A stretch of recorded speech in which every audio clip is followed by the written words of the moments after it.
Assalamualaikum warahmatullahi wabarakatuh. Salam sejahtera bagi kita semua. Salam, Om Swastiastu, Namo Buddhaya, dan salam kebajikan. Yang saya hormati, Ibu Titis Fatarina Mahfira, SE MSM, selaku dosen pengampu mata kuliah metode kuantitatif bisnis, dan dosen praktisi Bapak Yongki Hoirul Anam, Estat. Kami dari kelompok 7, yaitu yang beranggotakan saya sendiri, Evelyn Tagaol, dengan NIM 170510179. Ada juga Aprilia Triwianti Soleha dengan NIM 17056211152. Ada Bunga Rosmawati dengan NIM 17056211052. Dan ada Kintan Adeliatha dengan NIM 170511122. Baik, dalam video ini kami akan mempresentasikan tentang tugas besar metode kuantitatif bisnis tentang mengelompokkan negara maju dan negara berkembang dengan metode analisis regresi logistik. Baik, dilanjutkan oleh teman saya.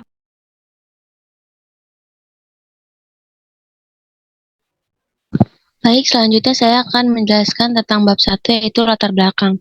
Latar belakang pelompokan negara maju dan negara berkembang dengan metode analisis regresi logistik melibatkan pemahaman tentang karakteristik dan indikator yang digunakan dalam mengklarifikasikan negara. Metode analisis regresi logistik adalah alat statistik yang digunakan untuk memprediksi hubungan antara variabel dependen biner, dalam hal ini negara maju atau negara berkembang, dan satu atau lebih variabel independen. Nah, negara maju umumnya dianggap memiliki tingkat ekonomi yang tinggi, sistem politik yang stabil, dan infrastruktur yang maju. Mereka cenderung memiliki tingkat pendapatan per kapita yang tinggi, ketersediaan layanan publik yang baik, dan akses yang lebih baik terhadap pendidikan dan perawatan kesehatan. Negara adalah suatu kawasan dalam wilayah yang luas dengan struktur dan organisasi pemerintahan tersendiri. Struktur dan organisasi pemerintah terdiri atas kumpulan individu yang saling berinteraksi satu sama lainnya dan membentuk sistem wilayah. Negara maju adalah negara yang mempunyai tingkat perekonomian dan iptek yang tinggi. Ciri negara maju diantaranya terjaminnya keamanan, pendapatan per kapita tinggi, kesehatan, terjamin penguasaan iptek, dan kecilnya angka pengangguran. Suatu negara dapat dikategorikan sebagai negara maju maupun berkembang. Pemilihan dan pengelompokan negara menjadi negara maju atau negara berkembang memiliki implikasi penting dalam konteks pembangunan sosial dan kebijakan ekonomi. Namun terdapat perdebatan dan perbedaan pendapat mengenai kriteria yang digunakan untuk mengklarifikasi negara-negara ini.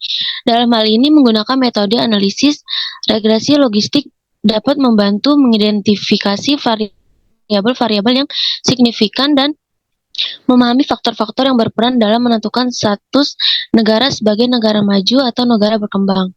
Regresi logistik merupakan salah satu metode yang dapat digunakan untuk mencari hubungan variabel respon yang bersifat dikotomus berskala nominal atau ordinal dengan dua kategori, dan polikotomus mempunyai skala nominal atau ordinal dengan lebih dari dua kategori dengan satu atau lebih variabel prediktor yang bersifat kontinu atau kategorik. Agresi 2002. Perbedaan regresi linier sederhana dan regresi logistik terletak pada jenis variabel responnya. Hastono 2006. Ketika melakukan pembentukan model regresi akan ditemukan satu atau lebih variabel yang tidak disignifikan. Hal ini dikarenakan hanya melibatkan efek utama sehingga dapat menambahkan interaksi antar variabel prediktor. Adanya interaksi tersebut memunculkan kemungkinan terdapat variabel yang menjadi perantara variabel lainnya dalam hal mempengaruhi variabel respon. Dalam menentukan ada atau tidaknya interaksi antar variabel akan digunakan metode moderated multiple regression, yaitu metode yang biasa digunakan untuk mengetahui besar kecilnya proporsi dari suatu variabel yang dapat dijelaskan dengan dua atau lebih variabel dengan adanya variabel moderator. Dengan memahami hubungan antara variabel independen dan status negara, metode ini dapat memberikan wawasan yang lebih baik dalam mengelompokkan negara-negara tersebut dan dapat membantu dalam pembuatan kebijakan yang lebih efektif dalam rangka pembangunan sosial seperti angka kematian, tingkat kriminalitas, dan angka kelahiran terhadap penduduk dari negara tersebut. Nah, selanjutnya ada pertanyaan penelitian berdasarkan latar belakang di atas, maka penelitian yang harus dilakukan sebagai berikut. Yang pertama ada bagaimana model regresi logistik biner dalam mengelompokkan negara maju dan negara berkembang. Yang kedua ada bagaimana tujuan regresi logistik biner dalam mengelompokkan negara maju dan negara berkembang. Nah, yang terakhir ada bagaimana hubungan antar variabel dalam mengelompokkan negara maju dan negara berkembang. Selanjutnya ada tujuan penelitian, yaitu tujuan penelitian dapat mengelompokkan negara maju dan negara berkembang dengan metode analisis regresi logistik dapat mencakup beberapa hal. Yang pertama yaitu ada model regresi logistik biner digunakan dalam mengelompokkan negara maju dan negara berkembang dengan menggunakan variabel prediktor untuk memprediksi probabilitas suatu negara menjadi negara maju atau negara berkembang.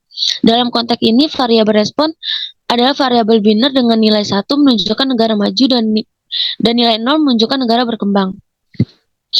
Nah, yang kedua, dapat mengetahui tujuan utama penelitian ini adalah mengidentifikasi faktor-faktor yang menjadi penentu atau memiliki pengaruh signifikan dalam membedakan negara-negara maju dan negara berkembang. Yang terakhir ada memahami hubungan antar variabel. Penelitian ini bertujuan untuk memahami hubungan antar variabel dan yang relevan dengan pembagian negara menjadi maju atau berkembang. Secara keseluruhan, tujuan penelitian ini adalah untuk memahami faktor-faktor yang mempengaruhi pembagian negara menjadi maju atau berkembang, membangun model prediksi, memberikan kontribusi pada pembangunan, dan melakukan analisis pembandingan antara negara maju dan negara berkembang. Dan selanjutnya ada manfaat penelitian, yaitu penelitian yang mengelompokkan negara maju dan negara berkembang dengan metode analisis regresi logistik memiliki beberapa manfaat yang dapat disoroti, yaitu yang pertama, memahami yang lebih mendalam. Penelitian ini dapat memberikan pemahaman yang lebih mendalam tentang faktor-faktor yang mempengaruhi pembagian negara menjadi kategori maju atau berkembang. Nah, yang kedua ada identifikasi faktor penentu dengan menggunakan metode analisis regresi logistik. Penelitian ini dapat membantu mengidentifikasi faktor-faktor yang memiliki pengaruh signifikan terhadap klarifikasi negara sebagai maju atau berkembang. Nah, yang ketiga ada pengembangan model prediksi. Penelitian ini dapat membantu mengembangkan model prediksi yang dapat digunakan untuk mengklarifikasikan negara sebagai maju atau berkembang berdasarkan dan data faktor-faktor yang relevan. Nah, yang keempat ada pertimbangan dalam perencanaan pembangunan. Hasil penelitian ini dapat memberikan wawasan yang berharga bagi perencanaan pembangunan di negara-negara berkembang. Yang kelima, kontribusi terhadap literatur akademik. Penelitian ini juga dapat memberikan kontribusi terhadap literatur akademik dalam bidang pembangunan dan ekonomi. Melalui analisis regresi logistik dan temuan-temuan penelitian yang baru, penelitian ini dapat melengkapi pengetahuan dan memahami kita tentang faktor-faktor yang mempengaruhi pembagian negara menjadi maju atau berkembang. Nah, secara keseluruhan, penelitian mengelompokkan negara maju dan negara berkembang dengan metode analisis regresi logistik memiliki manfaat penting dan pemahaman prediksi perencanaan pembangunan dan kontribusi terhadap literatur akademik. Selanjutnya akan dilanjutkan oleh teman saya.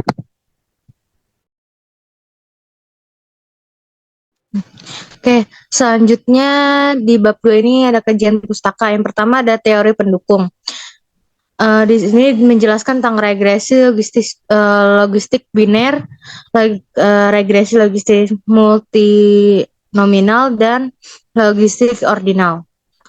Yang pertama ada regresi logistik biner. Regresi logistik biner merupakan suatu metode analisis data yang digunakan untuk mencari hubungan antar variabel respon atau Y yang bersifat biner atau dikotomus dengan variabel prediktor atau X yang bersifat polikotomus. Regresi logistik biner atau logistik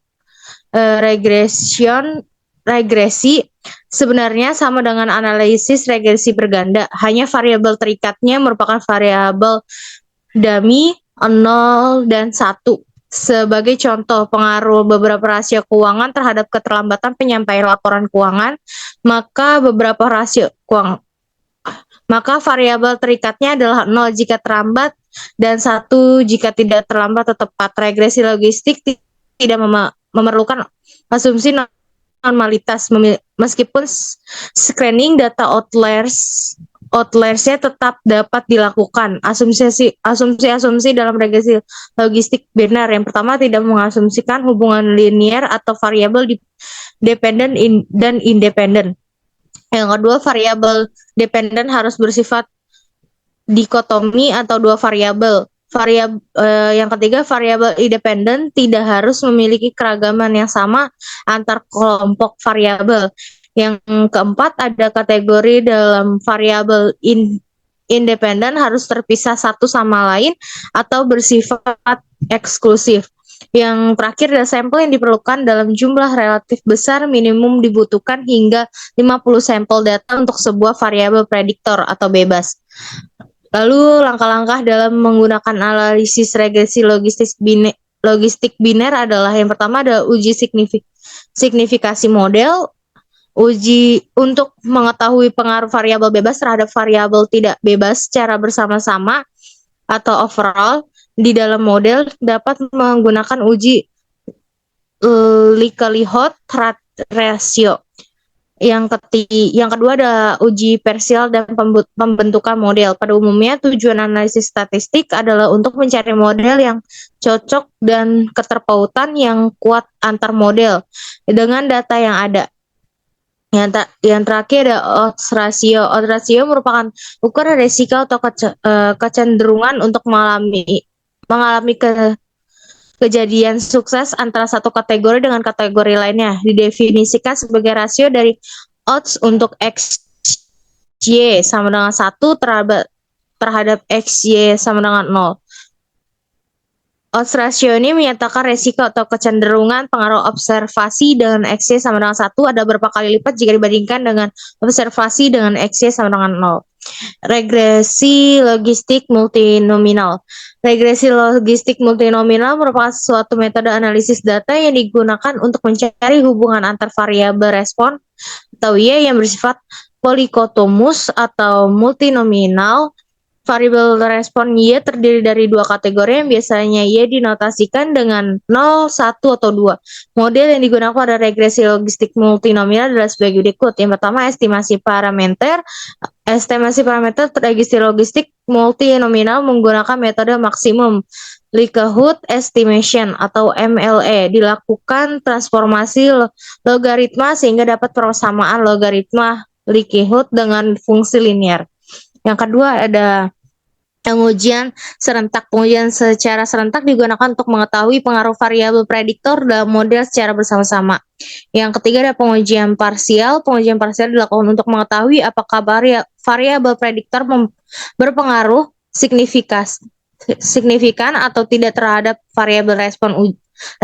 Uji ini yang dimaksud untuk melihat apakah suatu variabel prediktor layak masuk dalam model. Yang terakhir adalah kesesuaian model. Kesesuaian model menggunakan goodness of fit untuk mengetahui model yang telah terbentuk memuat perbedaan ataupun tidak antara observasi dengan hasil prediksi dengan hipotesis sebagai berikut. H0 itu model sesuai yang artinya tidak terdapat perbedaan yang signifikan antara hasil observasi dengan kemungkinan hasil prediksi model. Yang H1 itu model tidak sesuai yang artinya ada perbedaan yang signifikan antara hasil observasi dan kemungkinan hasil prediksi model. Lalu yang terakhir adalah regresi logistik ordinal. Regresi logistik ordinal merupakan suatu metode analisis yang digunakan untuk mengetahui hubungan antar variabel respon dengan variabel prediktor, di mana variabel respon berskala ordinal yang terdiri dari atas 3 kategori atau lebih, dan skala pengukurannya bersikap tingkatan. Regresi logistik ordinal dapat digunakan untuk mempengaruhi hubungan antar variabel dependen yang memiliki lebih dari 2 kategori dengan variabel independen berupa data yang bersifat kategori dengan 2 variabel atau lebih. Berikut merupakan model regresi logistik ordinal. Yang pertama, estimasi parameter. Estimasi parameter pada regresi logistik ordinal dapat dilakukan dengan menggunakan Maximal Likelihood Estimate atau MLE, Sari dan Kusrini pada tahun 2009. Metode Maximum Likelihood Estimation merupakan salah satu cara untuk mengestimasi parameter yang tidak diketahui. Proses estimasi Maximum Likelihood menguji apakah estimasi maksimum yang tidak diketahui dari fungsi likelihood atau suatu sampel nilainya sudah maksimum memaksimumkan fungsi likelihood-nya. Lalu pengujian parameter model regresi logistik ordinan dilakukan untuk memeriksa pengaruh variabel prediktor terhadap variabel respon. Yang terakhir ada uji kesesuaian model dengan menggunakan uji koefisien determinasi atau R2.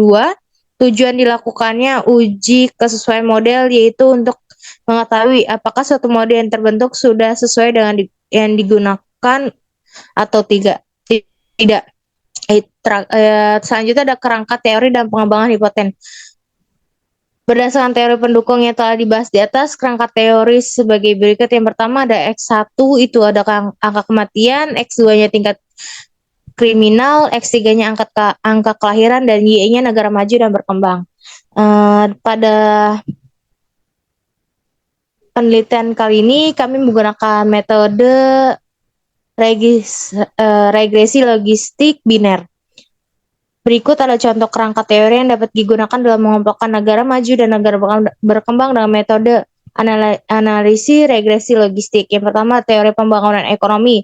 Teori ini dapat digunakan untuk memahami faktor-faktor ekonomi yang membedakan negara maju dan negara berkembang.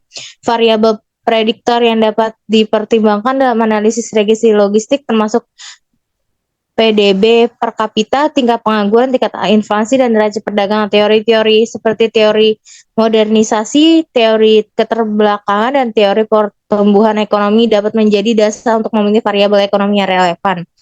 Yang kedua ada teori pembangunan sosial. Di teori ini melibatkan faktor-faktor sosial yang dapat mempengaruhi perkembangan suatu negara. Variabel prediktor yang dapat dipertimbangkan meliputi tingkat pendidikan, angka harapan hidup, akses terhadap pelayanan kesehatan, dan indikator sosial lainnya.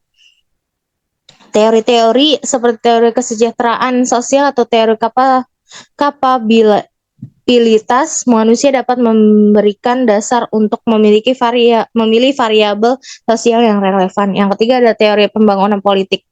Faktor politik juga dapat menjadi variabel prediktor dalam mengelompokkan negara maju dan negara berkembang. Misalnya indikator seperti stabilitas politik, tingkat korupsi, kualitas lembaga pemerintahan, dan kebebasan politik dapat mempengaruhi perkembangan suatu negara.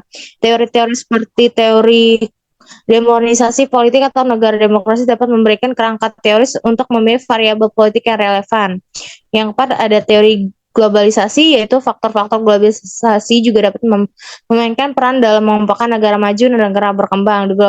Globalisasi ekonomi, pelanggaran internasional, investasi asing, dan integrasi dalam pasar global dapat menjadi variabel prediktor yang signifikan. Teori-teori seperti teori ketergantungan atau teori globalisasi dapat memberikan perspektif untuk memilih variabel globalisasi yang relevan. Yang kelima, ada teori geografi dan lingkungan. Variabel geografi dan lingkungan juga dapat mempengaruhi terhadap pembangunan suatu negara. Misalnya, lokasi geografi, sumber daya alam, kerentanan terhadap bencana alam, dan perubahan iklim dapat mempengaruhi perkembangan negara. Teori-teori seperti teori diskriminasi geografis atau teori pembangunan keberlanjutan dapat memberikan landasan untuk memilih variabel geografis dan lingkungan yang relevan. Dalam kerangka teori ini, variabel-variabel prediktor yang relevan dari setiap teori dapat didefinisikan dan digunakan dalam analisis regresi logistik untuk mengelompokkan negara maju dan negara berkembang. Penting untuk dicatat bahwa ini hanya merupakan contoh kerangka teori dan penggunaan harus disesuaikan dengan tujuan penelitian dan konteks yang relevan. Lalu selanjutnya akan dijelaskan oleh rekan saya. Baik, selanjutnya itu ada bab 3, yaitu bab 3 ini membahas tentang unit analisis, populasi, dan sampel. Dalam menganalisis pengelompokan negara maju dan berkembang menggunakan metode analisis regresi logistik, kita harus memperhatikan terlebih dahulu unit analisis, populasi, dan sampel.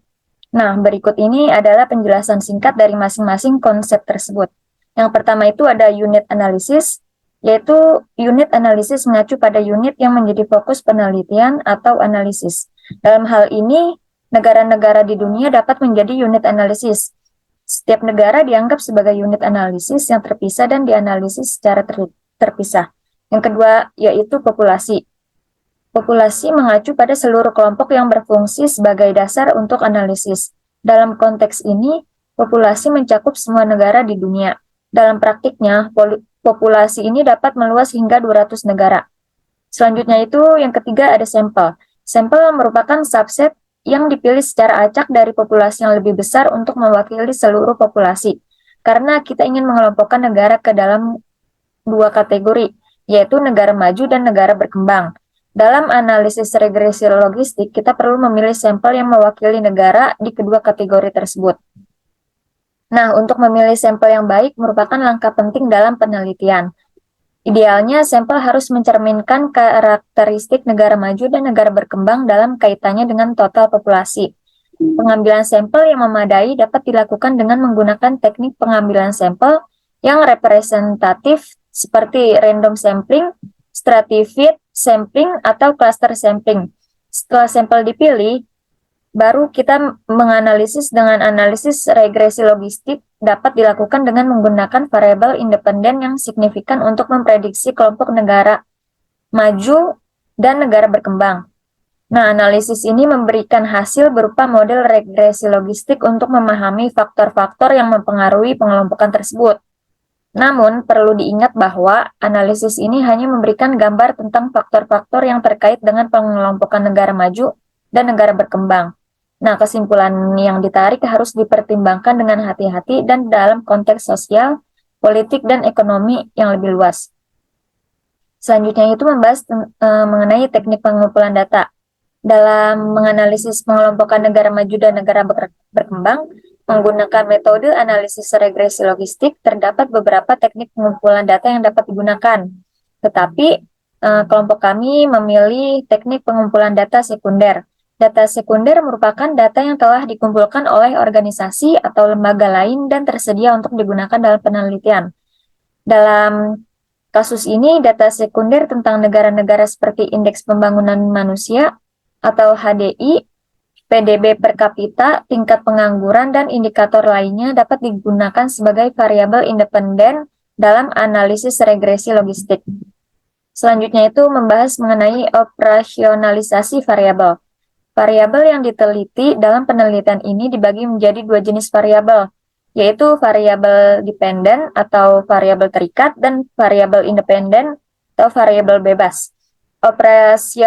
Operasionalisasi variabel merupakan proses mengubah konsep abstrak menjadi variabel yang dapat diukur secara konkret. Dalam konteks analisis pengelompokan negara maju dan negara berkembang menggunakan regresi logistik. Nah, berikut ini merupakan contoh operasionalisasi variabel yang mungkin dapat digunakan. Yang pertama itu variabel dependennya adalah status negara yang mengindikasikan apakah negara tersebut termasuk dalam kategori negara maju atau kategori negara berkembang. Variabel ini perlu dioperasionalisasikan dengan memberikan angka atau kode yang sesuai untuk setiap kategori. Misalnya, kita dapat memberikan nilai 1 untuk negara maju dan nilai 0 untuk negara berkembang. Yang kedua, variabel independen. Terdapat berbagai variabel yang dapat dioperasionalisasikan sebagai prediktor dalam analisis regresi logistik. Beberapa contoh variabel independen yang mungkin digunakan adalah sebagai berikut, yaitu ada produk domestik bruto atau PDB per kapita, yang dimana variabel ini dapat diukur dalam bentuk dolar atau mata uang lainnya untuk menggambarkan tingkat ekonomi negara. Yang selanjutnya itu ada indeks pembangunan manusia atau HDI, yang dimana variabel ini dapat diukur menggunakan indeks yang menggabungkan indikator seperti harapan hidup, angka melek huruf, dan pengeluaran pendidikan. Selanjutnya itu ada tingkat pengangguran, yang dimana variabel ini dapat diukur dalam persentase untuk mencerminkan tingkat pengangguran di negara tersebut. Yang selanjutnya itu ada tingkat urbanisasi, yang dimana variabel ini dapat diukur dalam persentase untuk mencerminkan proporsi populasi yang tinggal di daerah perkotaan. Yang ketiga itu ada variabel kontrol. Selain variabel independen yang dijelaskan di atas, kita juga dapat memasukkan variabel kontrol lainnya yang berpotensi mempengaruhi pengelompokan negara. Contohnya ada tingkat inflasi, tingkat korupsi, indeks kebebasan ekonomi, atau tingkat akses terhadap pendidikan dan layanan kesehatan. Setelah variabel-variabel tersebut dioperasionalisasikan, Langkah selanjutnya adalah mengumpulkan data yang diperlukan untuk masing-masing variabel tersebut. Data dapat diperoleh melalui sumber-sumber yang telah disebutkan sebelumnya, seperti survei, data sekunder, atau sumber data internasional atau data resmi. Penting untuk memastikan bahwa data yang dikumpulkan memiliki kualitas yang baik dan relevan dengan variabel yang dioperasionalisasikan. Dengan operasionalisasi variabel yang tepat, analisis regresi logistik dapat dilakukan untuk menguji hubungan antara variabel independen dengan status negara maju dan negara berkembang, dan mengidentifikasi faktor-faktor yang berkontribusi terhadap pengelompokan negara. Selanjutnya itu membahas mengenai teknik analisis. Dalam analisis pengelompokan negara maju dan negara berkembang menggunakan metode analisis regresi logistik, terdapat beberapa teknik analisis yang dapat digunakan. Nah, berikut ini adalah beberapa teknik analisis yang umum digunakan dalam analisis regresi logistik. Yang pertama itu regresi logistik. Regresi logistik adalah teknik analisis yang digunakan untuk memodelkan hubungan antara variabel independen dengan variabel dependen yang bersifat biner atau dikotomus. Seperti dalam analisis ini, status negara maju dan negara berkembang. Regresi logistik memberikan estimasi koefisien yang menggambarkan hubungan antara variabel independen dan peluang untuk termasuk dalam kategori tertentu. Yang kedua itu uji signifikansi. Uji signifikansi digunakan untuk mengevaluasi apakah hubungan antara variabel independen dengan variabel dependen secara statistik itu signifikan. Dalam analisis regresi logistik, uji signifikansi biasanya menggunakan uji Wald atau uji likelihood ratio untuk menguji keberartian koefisien variabel independen. Selanjutnya itu uji asumsi dan keabsahan model, yang dimana penting untuk melakukan uji asumsi dan keabsahan model dalam analisis regresi logistik. Beberapa asumsi yang perlu diperiksa termasuk independensi, linearitas, dan tidak adanya multikolinearitas.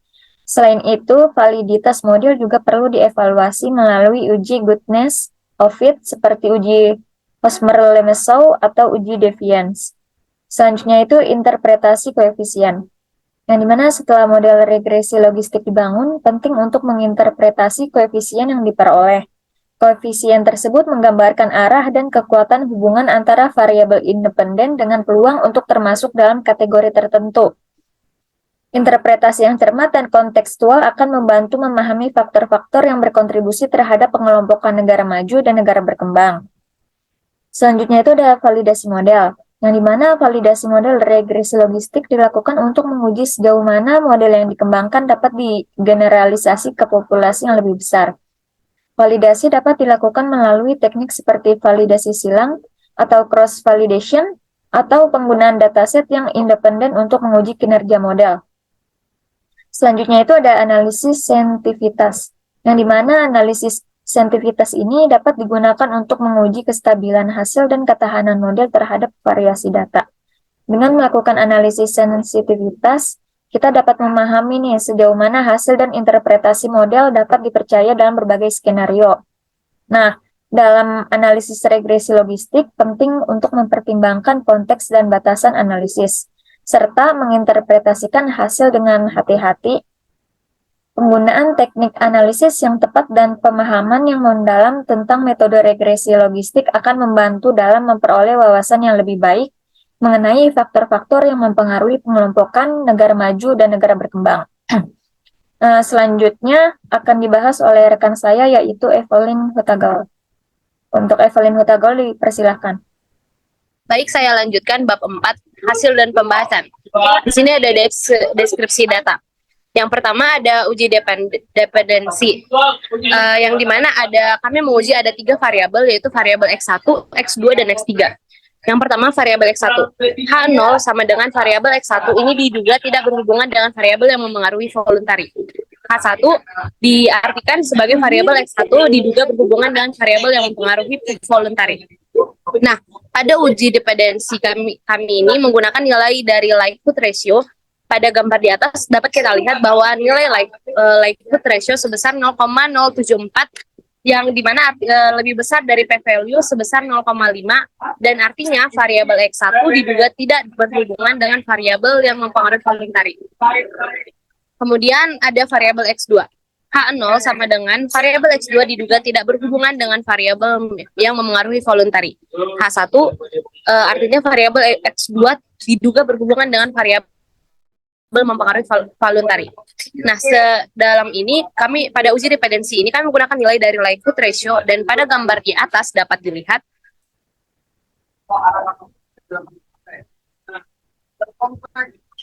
dilihat dari nilai likelihood ratio sebesar 0,416 yang dimana lebih besar dari p-value sebesar 0,05 yang artinya variabel X2 diduga tidak berhubungan dengan variabel yang mempengaruhi voluntary auditor yang diduga tidak mempengaruhi voluntary. Kemudian variabel X3. H0 sama dengan variabel X3 diduga tidak berhubungan dengan variabel yang mempengaruhi voluntary. H1 variabel X3 diduga berhubungan dengan variabel yang mempengaruhi voluntary.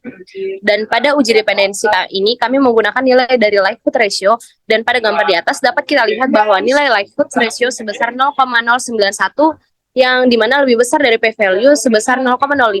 Artinya variabel X3 diduga tidak berhubungan dengan variabel yang mempengaruhi voluntary. Kemudian uji multivariat bisa di bawah scroll. Ada analisis data. Kriteria pengujian. Nilai sigma lebih kecil dari 0,05 berkesimpulan berpengaruh secara simultan. Dan nilai sigma apabila lebih besar daripada 0,05 berkesimpulan tidak berpengaruh secara simultan. Diketahui hipotesis H0 yaitu variabel diduga tidak secara serentak tidak berpengaruh terhadap variabel voluntary. Dan H1 artinya setidaknya ada satu variabel bebas yang berpengaruh terhadap variabel voluntary. Nah, berdasarkan hasil uji didapatkan p-value sebesar 0,074 lebih besar daripada alpha, maka H0 diterima. Artinya variabel-variabel diduga secara serentak tidak berpengaruh terhadap variabel voluntary. Bisa di-scroll. Kemudian ada analisis data. Berdasarkan hasil output pada tabel di atas, yaitu tabel model summary, dapat kita lihat bahwa nilai G sama dengan 20,822. Kemudian diperoleh nilai Nagel R square sebesar 0,632 yang berarti bahwa variabel prediktor mampu menjelaskan 63,2% variabel respon dan sisanya yaitu 45% dijelaskan oleh faktor lain. Kemudian bisa dilanjut uji univariat. Diketahui hipotesis H0 berbanding dengan beta 1 yang sama dengan 0. Kemudian beta 2 sama dengan 0, beta 3 sama dengan 0.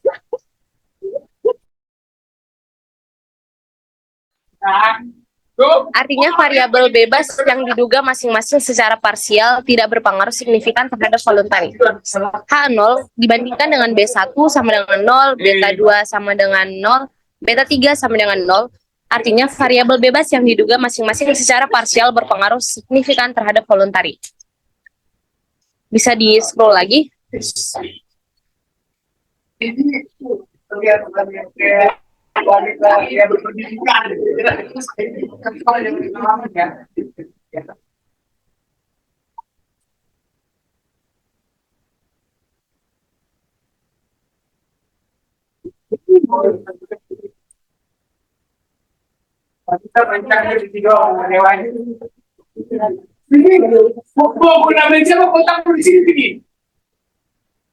Nah, ketiga tabel di atas itu merupakan variabel in the equation, dan dari ketiga variabel dapat disimpulkan bahwa tidak ada yang berpengaruh signifikan terhadap variabel voluntary.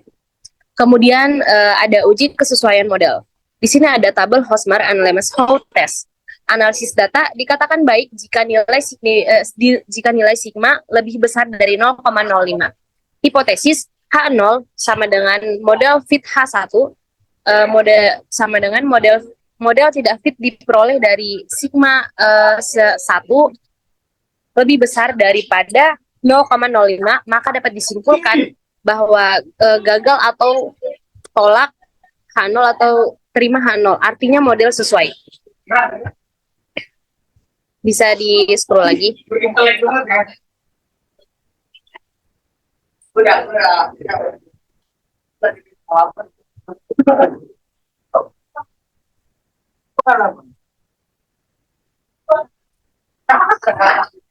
Nah, kemudian yang terakhir ada ketepatan klasifikasi model. Seperti yang kita lihat pada tabel classification table ini, berdasarkan kolom present correct, nilai ketepatan klasifikasi sebesar 63,3%.